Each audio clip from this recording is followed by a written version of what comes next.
Les gens ne veulent plus travailler, vous l'avez sûrement entendu. Cette phrase, peut-être même que vous l'avez pensée, elle résonne partout, dans les cafés, les bureaux, les repas de famille.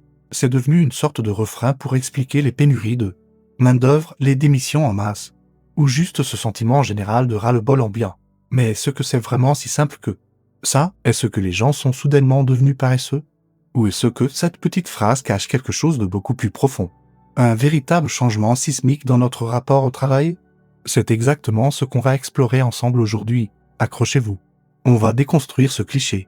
Pour bien comprendre, il faut faire un petit retour en arrière.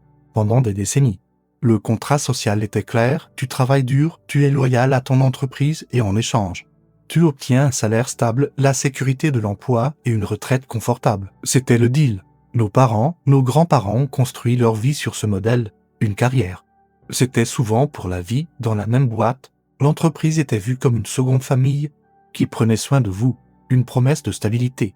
Mais ce contrat, il a commencé à se fissurer sérieusement. Dans les années 80 et 90, avec la mondialisation, les restructurations sont devenues monnaie courante. La loyauté de l'entreprise envers ses employés a été la première à disparaître. Les licenciements massifs, la précarisation de l'emploi, la stagnation des salaires, tout ça a complètement érodé la confiance.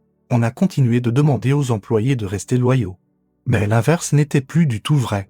La promesse du travail dur et tu seras récompensé s'est transformée en travail dur et avec un peu de chance, tu garderas ton poste jusqu'à la prochaine restructuration et ça, c'est la première grande rupture. Le pacte de confiance a été brisé.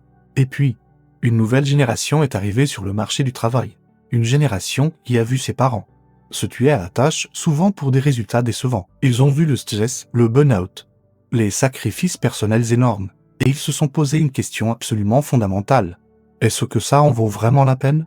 Le travail a cessé d'être vu comme le centre unique de l'existence, l'épanouissement personnel, le temps libre, les passions, la santé mentale.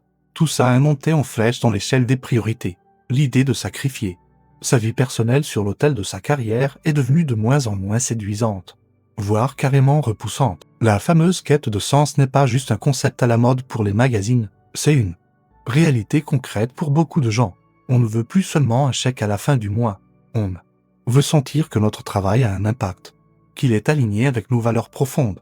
Pourquoi passer 8 heures par jour à faire quelque chose qui nous semble vide de sens? Cette question, autrefois réservée à quelques privilégiés, est devenue centrale pour une part grandissante de la population active. Et quand le sens n'y est pas, la motivation s'effondre. Ce n'est pas de la paresse, c'est une recherche de cohérence, une exigence pour soi-même. Et bien sûr, il y a eu la pandémie. Le Covid-19 a été un accélérateur incroyable de toutes ces tendances. Pour beaucoup, le télétravail forcé a été une véritable révélation.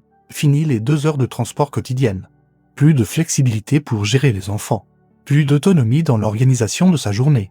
On a goûté à une autre façon de vivre, où le travail s'intègre à la vie et non l'inverse. Et après avoir goûté à cette liberté, revenir en arrière semble pour beaucoup une régression inacceptable. Les gens n'ont pas arrêté de travailler pendant le confinement. Bien au contraire, mais ils ont réalisé que le cadre rigide du 9 heures et 18 heures au bureau n'était peut-être pas la seule ni la meilleure façon de faire. Le télétravail a aussi mis en lumière une autre réalité. Parfois brutale, beaucoup de managers ne savent tout simplement pas manager par la confiance. Ils sont habitués à un management visuel où la présence physique est assimilée à de la productivité. Quand les équipes sont à distance, cette illusion s'effondre. On voit alors fleurir le micromanagement, la surveillance excessive, qui sont de véritables poisons pour l'autonomie et la motivation. À l'inverse, les bons managers, ceux qui fixent des objectifs clairs et font confiance à leurs équipes pour les atteindre, ont brillé. Les autres ont montré leurs limites et ont largement contribué à ce sentiment de « je n'en peux plus » pendant ce temps. Un autre phénomène prenait de l'ampleur, surtout sur les réseaux sociaux, la HUSTL culture. La culture de l'hyperproductivité. Vous savez, ces discours qui glorifient le fait de travailler 80 heures par semaine, de se lever tôt pour écraser la concurrence, de ne jamais s'arrêter. On nous a vendu le mythe de l'entrepreneur qui sacrifie tout pour réussir. Mais très vite, on a aussi commencé à voir le revers de la médaille, l'épuisement, l'isolement. Le burn-out érigé en symbole de statut, et un contre-mouvement est né, le quit quitting, où la démission silencieuse en est une des manifestations les plus connues. Le quit quitting. Attention, ce n'est pas arrêter de travailler, c'est simplement faire le travail pour lequel on est payé, ni plus, ni moins. C'est refuser de répondre aux emails le soir et le week-end, de prendre des projets supplémentaires sans compensation, de se surinvestir pour une reconnaissance qui ne viendra peut-être jamais.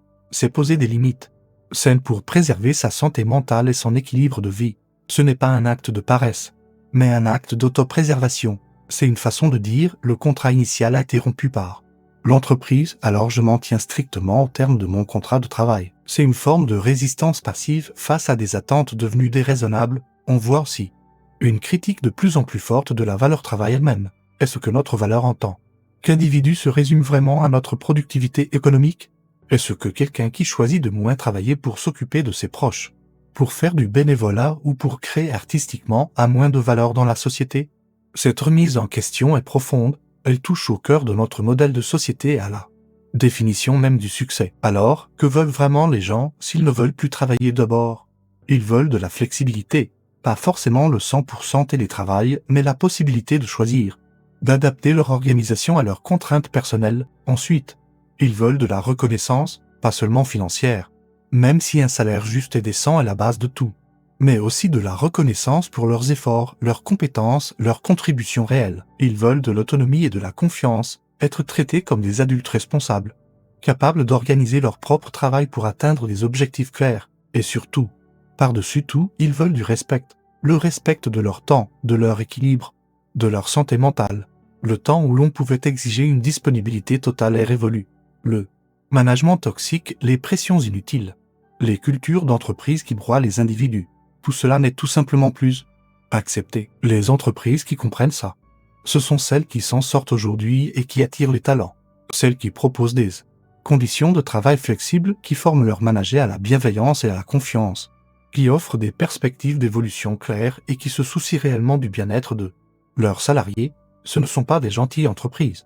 Ce sont des entreprises intelligentes. Elles ont compris que leur capital le plus précieux, ce sont les humains qui la composent, et qu'un salarié heureux, respecté et équilibré est un salarié plus engagé, plus créatif et finalement plus fidèle. Donc, la prochaine fois que vous entendrez cette fameuse phrase « les gens ne veulent plus travailler », peut-être que la bonne réponse n'est pas de soupirer en hochant la tête. Peut-être que la bonne question à se poser, dans quelles conditions les gens ne veulent-ils plus travailler? Et la réponse est de plus en plus claire, ils ne veulent plus travailler dans les conditions d'hier. Les gens ne sont pas devenus paresseux, au contraire, ils sont devenus plus exigeants, plus conscients de leurs valeurs et de ce qui compte vraiment pour eux. Ce n'est pas la fin du travail, c'est la fin d'un certain type de travail. C'est une transition douloureuse pour certains, c'est vrai, mais aussi absolument passionnante. C'est l'opportunité de réinventer le monde du travail pour qu'il soit plus humain, plus flexible et plus juste. Le vrai défi pour les entreprises n'est pas de forcer les gens à retourner au bureau, mais de créer des bureaux et des modes de travail où les gens ont envie d'aller et de s'investir. Ce n'est pas une crise de la paresse, c'est une crise de sens et de modèle, et c'est peut-être la meilleure chose qui pouvait nous arriver. Merci de m'avoir écouté jusqu'au bout, c'est un sujet complexe et qui nous touche tous. N'hésitez surtout pas à partager votre propre expérience et votre avis dans les commentaires. Comment est-ce que vous vivez cette transformation du monde du travail? Ça m'intéresse énormément. Pensez à vous abonner pour ne pas manquer les prochaines vidéos. À très bientôt.